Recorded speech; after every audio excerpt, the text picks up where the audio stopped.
excuse the mess of her face and hair. I've literally just hopped out of the shower because I couldn't wait to talk about this because no one else is talking about it, and I'm like going, well, if someone's going to talk about it, I'll talk about it. So the first 3 episodes of Devil Line has been released, and it's looking to be a not too bad show. Now, there are some slight issues I'm having with it, but overall, it's looking to be a pretty decent show that I'm surprised not more people are actually checking out, to be honest. Full warning, this whole discussion will be spoilers, because this is a reaction to the first 3 episodes, and to talk about the first 3 episodes, I'd have to see the first 3 episodes and discuss what's actually in them. So, if you want my opinion, go watch it if you're interested in like the supernatural, vampire, folklore type stuff. It's for you. It's definitely for you. Okay, got that clear? I'll start talking. So the setting of this show is vampires are in society, but they're not referred to as vampires often, they're mostly referred to as devils. Now, this show is not your typical vampire romance anime. Thank heavens for that. Basically, this show shows that vampires are vampires, and they're not something to be completely romanced about. They will kill you, they will bite you, and they're scary as crap. That's what this show is going for, and that was clearly evident in the first episode and like the first 5 minutes, I'm fairly certain. Although, I do have to add, there is still vampire romance tropes, which I'm going to get to in a sec, in the show. The plot follows Tsukasa, and I know I said that wrong. I am 100% certain I said that wrong.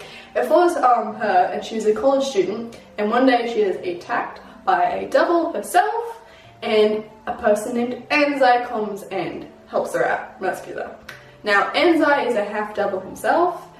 I'm not sure how that works, but he's half-devil, which sort of lowers his bloodlust, I'm assuming, throughout the show, because he's a little more immune to the blood than everyone else. Like, he doesn't go full when he sees blood like the other vampires do.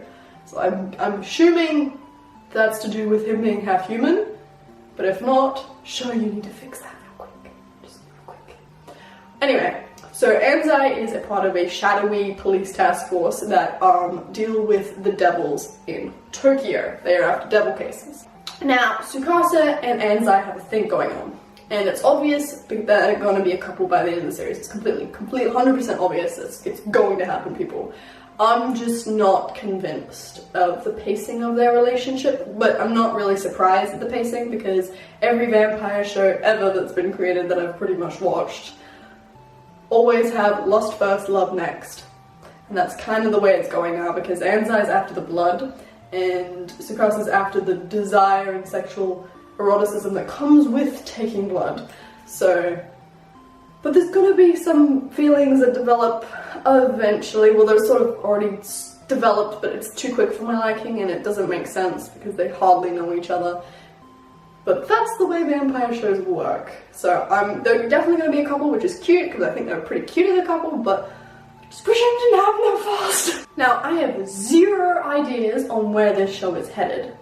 I have guesses. I'm thinking either one of 2 ways. Either Anzai completely goes off the rails on a blood rampage type thing, and then Tsukasa has to keep him down, and it's sort of like that, and then the task force is after them. Or he stays with the task force and gets into more dangerous like hunts and stuff like that with other devils.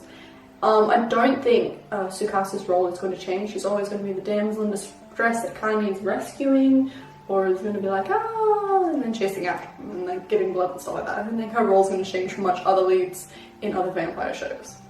I could be 100% wrong, but I don't think I am. I also think the whitehead boy that appeared at the end of episode 3 is going to be very prominent in the series. I'm not sure if he's going to be a rival or a friend, or a complete utter foe. He may be the villain of the series. I don't think he is, but we shall see.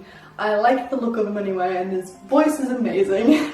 Now, can we talk about the art in this show? Because it makes vampires scary again, and that is awesome. Like, if you saw one of the vampires in this show on the street, you would walk in the other direction and go, no, I'm not having any of that, because they're scary. The show does have a good use of all like dark colours and really, really solid, beautiful outline colours, just to give you a very eerie feel, which is brilliant. So good. I love how they did the vampires in this show. Okay, the voice acting isn't bad, and it isn't amazing. It's just beautifully average, and it's gorgeous. The music is very different. It took me a sec to kind of get used to it, especially for this type of show. I'm just like, okay, I can get behind this, but it's like it was very jarring from the other stuff I've been watching. So I'm just like, well, that's a transition.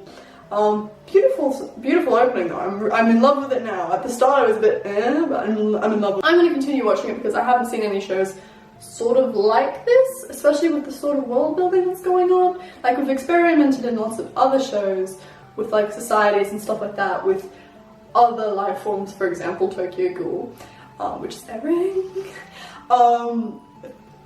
and other shows like Psychopaths and stuff like that, with psychopathic people and stuff like that, and just other variations of people and creatures. So I'm interested to see where this show sort of goes with that sort of thing, with the higher power police force type stuff going down. Kind of be interesting, and I want to see where Anzai's story arc goes, because his character is very interesting to me. If you like vampire shows, I don't think this show is going to disappoint you, because it's got everything a vampire show needs at this very moment, and it's very solid to its vampire roots. So I think this show will not disappoint people that are into the vampire sort of genre. Now, recommendations from this show are kind of like, to give, because it's sort of different from other shows I want. A lot of shows that I watch with vampire and romance don't usually end the way I want them to end. So I'm just going to give you a couple recommendations off the top of my head. So for 100% Trinity Blood, if you like this show, you'll like Trinity Blood. Pretty much almost guaranteed. It's got everything this show has and better. Trinity Blood is an amazing masterpiece that not many people have seen, and that's just sad.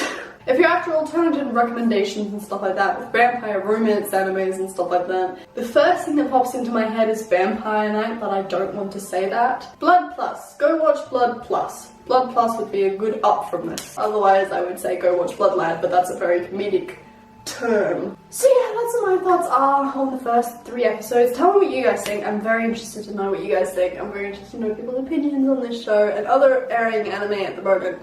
I'm watching a lot of it and then doing a lot of editing on my previous season's video because I watched too many shows from last season. Anyway, love you all. Mwah.